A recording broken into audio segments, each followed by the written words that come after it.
Begini, setiap harinya memang tidak ada siswa, tetapi mendapatkan bantuan MBG sebanyak 63 porsi. Bahkan yang saya cek. Inilah video amatir yang direkam oleh petugas Satuan Pelayanan Pemenuhan Gizi di SD Negeri Batuporo Timur 1, Sampang, Jawa Timur. Dalam video tersebut, tidak terlihat satu siswa pun dan hanya menunjukkan 3 orang guru yang bersantai di teras dan ruang kelas. Meskipun tidak ada aktivitas belajar mengajar, setiap harinya makan bergizi gratis tetap disalurkan. Menanggapi hal tersebut, Kepala Bidang Pembinaan Dinas Pendidikan Kabupaten Sampang, Muhammad Yusuf, menyampaikan kegiatan belajar hanya dilaksanakan pada hari Jumat saja. Sementara pada hari Senin hingga Kamis dan Sabtu, kegiatan belajar mengajar dilakukan di Madrasah Ibtidaiyah sekitar rumah masing-masing.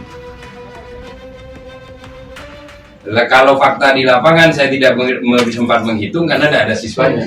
Jadi hari apa tadi, Selasa? Saya katakan kan, Senin, Selasa sampai Kamis ini tidak ada. Maka saya datang hari Selasa ini tidak ada. Kemungkinan nanti saya Jumat akan ngirim pihak untuk ngecek lapangan apakah betul, karena foto-foto Jumat berkah dan lain-lain itu ada siswa. Hingga saat ini penyaluran MBG ke sekolah tersebut dihentikan sementara dan sudah dalam penanganan Dinas Pendidikan Kabupaten Sampang. Dari Sampang, Jawa Timur, Fatur Rahman, iNews melaporkan.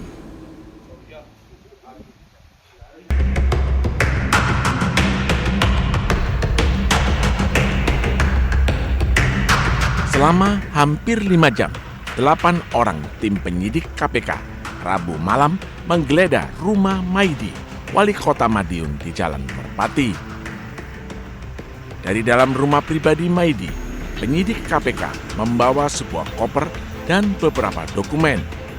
Penggeledahan dilakukan diduga untuk mencari sejumlah bukti tambahan terkait kasus korupsi, gratifikasi dana CSR, dan fee proyek pembangunan. Wali Kota Madiun, Maidi, ditetapkan sebagai tersangka atas kasus pemerasan dengan modus fee proyek dan dana CSR serta gratifikasi di lingkungan Pemkot Madiun. Selain Maidi, KPK juga menahan tersangka lain, yaitu Kadis PUPR, Torik Mega, dan pihak swasta sekaligus orang kepercayaan Maidi, Rohim Ruhdianto. Dari Madiun, Jawa Timur, Arif Wahyu Effendi, iNews melaporkan.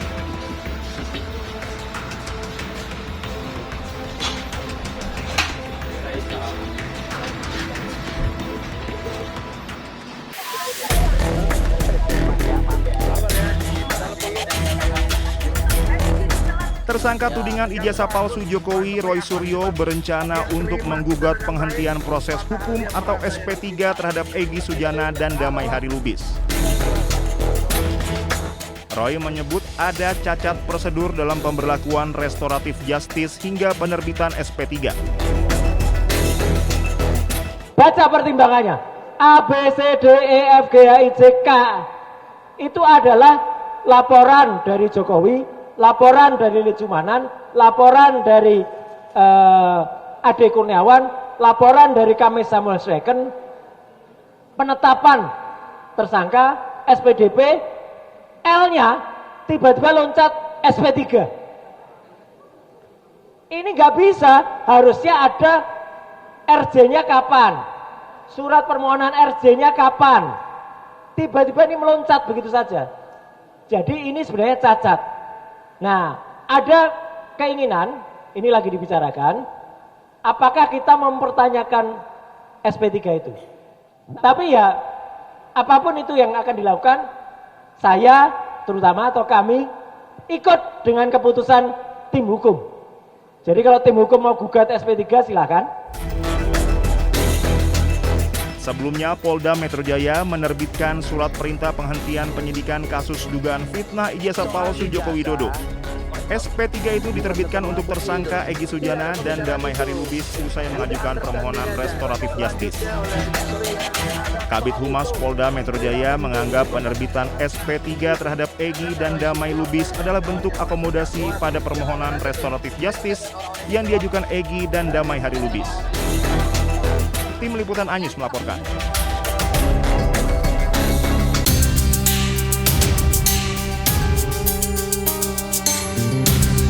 Tiga tersangka klaster 1 kasus tudingan ijazah palsu Presiden ke-7 Joko Widodo diperiksa Polda Metro Jaya hari ini.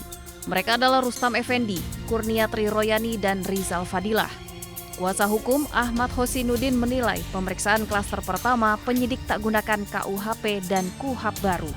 Ia pun melontarkan sindiran kepada Egy Sujana dan Damai Harilubis yang menempuh jalan damai dengan kubu Jokowi. Saya tegaskan demikian. Pertama, bahwa hari ini pemanggilan terhadap klien kami tidak lepas dari pertemuan Saudara Joko Widodo dengan Saudara Egy Sujana dan Damai Harilubis. Saat itu, Saudara Egy Sujana meminta kepada Joko Widodo untuk perintahkan Kapolri, perintahkan Kapolda, perintahkan Direktur Tindak Pidana Umum Polda untuk mencabut cekal dan meng-SP3, menghentikan kasus dari Egy Sujana. Dan itu benar-benar dijalankan. Hosinuddin juga menambahkan restoratif justice yang ditempuh Egy Sujana dan Damai Harilubis bukan berarti menyatakan ijazah Jokowi asli, namun justru upaya memecah belah kesepahaman para tersangka. Kini usai status tersangka Egy Sujana dan Damai Lubis dicabut, tersangka tudingan ijazah palsu Jokowi menyisakan 3 orang di klaster 1 dan 3 orang lainnya masuk dalam klaster 2, Roy Suryo, Rismon, dan Dr. Tifa. Dari Jakarta, Dilami Aulia, Yudi Richard, iNews melaporkan.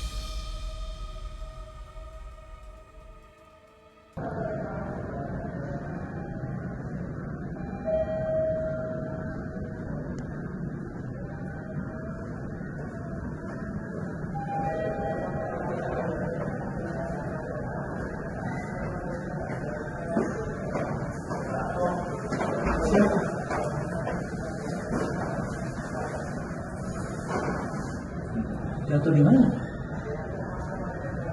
Jatuh ke terjun. Keseret katanya. Jelek ya? Lompat kali ya?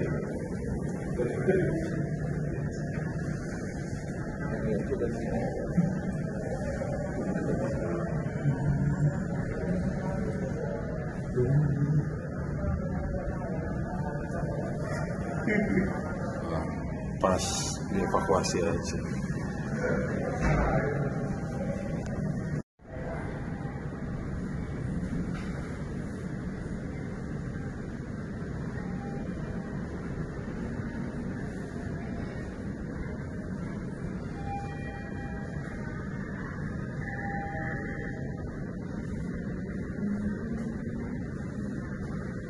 Untuk kronologisnya tadi saya dapat info dari petugas security stasiun Gondang Dia yang bertugas di peron 1 atas nama Daniel.